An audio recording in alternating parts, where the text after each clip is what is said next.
कहा जाता है कि बिहार में राजनीति कण-कण में बसा हुआ है, यानी जब एक आदमी दूसरे आदमी से बात करता है और किसी प्रकार का उनमें मतभेद होता है, तो वो दूसरे को उदाहरण देते हैं कि देखो तुम मुझसे राजनीति में बात मत करो, यानी तुम मुझसे राजनीति मत बतियाओ, यहाँ के लैंग्वेज में कहा जाए। तो उसके पीछे कारण है कि देखिए, यहाँ राजनीतिक परिदृश्य हो और सामाजिक परिदृश्य हो, लोग जो हैं एक दूसरे से सीधा-सीधा बात करने में कहीं न कहीं उनको या तो संकोच होता है, लेकिन जब बात करेंगे तो हमेशा पेचीदा बात ही होती है। यही हालत हो गई है पप्पू यादव की। पप्पू यादव जिस प्रकार से अभी राजनीति में बने हुए हैं, बिहार के राजनीति में, उसी विवादित बयानों के कारण बने हुए हैं। कभी उनको कांग्रेस अपना देता है, कभी उनको ठुकरा देता है, कभी उनको जिम्मेदारियां मिल जाती है, कभी उनको जिम्मेदारियों से वंचित कर दिया जाता है। हाँ, जब घटक दल कांग्रेस पर दबाव बनाने लगते हैं तो पप्पू यादव किनारे हो जाते हैं, और जब राहुल गांधी आते हैं तो पप्पू यादव को जिम्मेदारी मिल जाती है। लेकिन अब अभी इस बार उन्होंने नया विवादित बयान दे दिया। उनका कहना है कि सीएम नीतीश कुमार जो है उनको बीजेपी मुखौटा बना रही, और चुनाव के बाद नीतीश कुमार को बीजेपी, मतलब उनकी शब्दों में कहें, हटाने को उन्हीं को शब्दों में कहें तो उनका कहना है नीतीश कुमार साफ हो जाएंगे, यानी कि राजनीतिक परिदृश्य से वो बिल्कुल खत्म हो जाएंगे। अब देखिए पप्पू यादव ऐसा क्यों कर रहे हैं, उनका निशाना साधना कि प्रधानमंत्री मोदी उनको लाडले मुख्यमंत्री तक ही सीमित रखे हैं, उससे आगे उनको नहीं बढ़ाना चाहते हैं। इसका मूल वजह वो बताते हैं कि जब प्रधानमंत्री नरेंद्र मोदी मधुबनी की यात्रा पर आए थे, उसमें चुनावी शंखनाद उसको कह सकते थे, लेकिन उसमें आतंकवादी घटना को लेकर के प्रधानमंत्री काफी क्षुब्ध थे और उसको उन्होंने ज्यादा कुछ ऐलान नहीं किया, जो पैकेज देना था वो दे करके चले गए थे। लेकिन वहां कोई किसी प्रकार के जो मुख्यमंत्री लोग कयास लगा रहे थे, उस समय आपको याद होगा कि इस बार आएंगे तो सीएम के नाम की घोषणा करके चले जाएंगे, पर्दा पर से पटाक्षेप हो जाएगा, मतलब तमाम मुद्दे चल रहे थे। लेकिन प्रधानमंत्री उस समय कुछ बोले नहीं थे, ज्यादा भाषण भी नहीं दिए थे, और ऑपरेशन सिंदूर से पहले उनका कार्यक्रम था और फिर चले गए थे।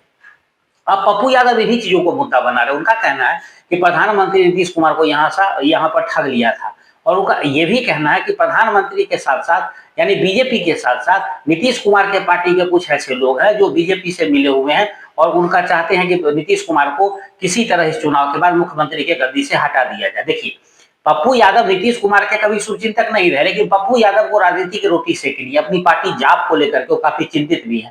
और बिहार के राजनीति में उनको अभी देखिए, जिस प्रकार से वो लोकसभा में कांग्रेस के उम्मीदवार थे और बाद में उनको निर्दलीय होना पड़ा, तो इस स्थिति में देख सकते हैं कि पप्पू यादव की हालत कैसी हो गई है। तो अब पप्पू यादव हमेशा बने रहें, अगर विवादित ही सही, लेकिन बयानों के साथ बने रहें, राजनीति में बने रहें, मीडिया में बने रहें, इन तमाम पहलुओं को अगर आप देखेंगे तो यही उनकी मंशा है। वो किसी के शुभचिंतक, वो पप्पू यादव किसी के शुभचिंतक नहीं हो सकते।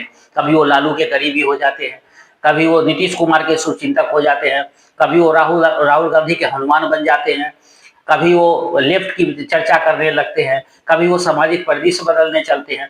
तो इन तमाम चीजों को देखेंगे तो एक ऐसा नेता जो अभी तक कई बार सांसद रहने के बावजूद भी अपनी वजूद नहीं बना पाया है, यानी राजनीति में उसकी कोई ठौर ठिकाना नहीं है। तो इस स्थिति में पप्पू यादव जिस प्रकार से एक नैरेटिव बनाने की कोशिश कर रहे थे एनडीए में, कि अगर दो किसी प्रकार से इनका जो है, उनकी मंशा ये है कि किसी तरह एनडीए में बिखराव आ जाए, और इन चीजों को लेकर के वो इस प्रकार के विवादित बयान दे रहे हैं।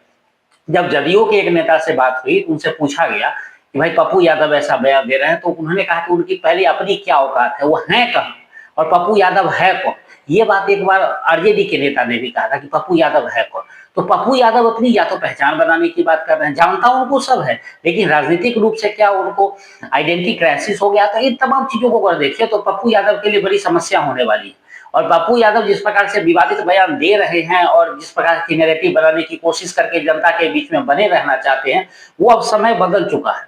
जो ताजा सर्वे आया उसमें नीतीश कुमार की पॉपुलरिटी को देखेंगे तो युवाओं में भी 28% युवाओं की वो पसंद है, और 42% उसमें तेजस्वी यादव आते हैं, और लगभग 60% चिराग पासवान आते हैं, 2% सम्राट चौधरी आते हैं। तो 28 में अगर 9 जोड़ दीजिएगा तो आप समझ जाइए, लगभग 39% के आसपास यही चला जाता है। तो इस 38, 39 चला जाता है, 37, 38 यही स्थिति बनती है लगभग।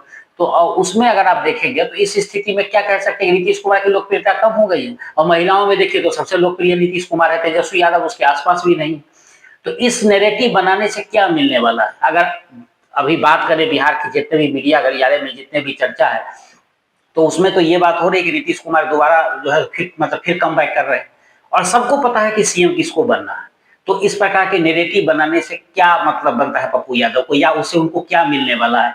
कुछ तो ऐसाओं को दिखा होगा कि जिसके बदले उनको कुछ पारितोषिक मिल जाए, कुछ ऐसा गिफ्ट मिले कि अगर ऐसा हम बोलते हैं तो लगेगा कि नहीं पप्पू यादव बड़े ही जमीनी कार्यकर्ता हैं और जमीन पे काम कर रहे हैं और पार्टी को ऊपर उठाने की बात कर रहे हैं। तो ये जाप के लिए हो सकता है, लेकिन कांग्रेस के लिए बैकफायर हो सकता है, क्योंकि कांग्रेस को इससे घाटा होने वाला है, कांग्रेस को इससे मुनाफा नहीं मिलेगा। क्योंकि जिस प्रकार से कांग्रेस की खुद की स्थिति महागठबंधन में बेचैनी वाली हो गई है और जिस प्रकार से तेजस्वी यादव घास नहीं डाल रहे हैं, वो खुद थर्ड फ्रंट की बात कर रहे हैं। तो इस प्रकार के बयान जो पप्पू यादव कांग्रेस के नाम ले करके पानी पी करके बोल रहे हैं कि कांग्रेस मुझे जिम्मेदारी दी है, उस जिम्मेदारी को निभाने के लिए मैं निकला हूं, तो जिम्मेदारी निभाते निभाते कहीं कांग्रेस जो अपनी इस बार नैया खेवने की बात कर रही है, कहीं उसको बीच मझधार में ही ना डुबा दे पप्पू यादव। तो हो सकता है कि शायद कांग्रेस की नजर इन चीजों पर जाए और पप्पू यादव को शांत करने की वो कोई ना कोई तो भूमिका जरूर, कोई ना कोई उपाय जरूर निकाले। अगर इस प्रकार के उपाय नहीं निकाला गया और पप्पू यादव इसी तरह बेलगाम अगर गलत नेगेटिव बनाते रहे, तो इससे उससे पार्टी को काफी घाटा होने वाला है।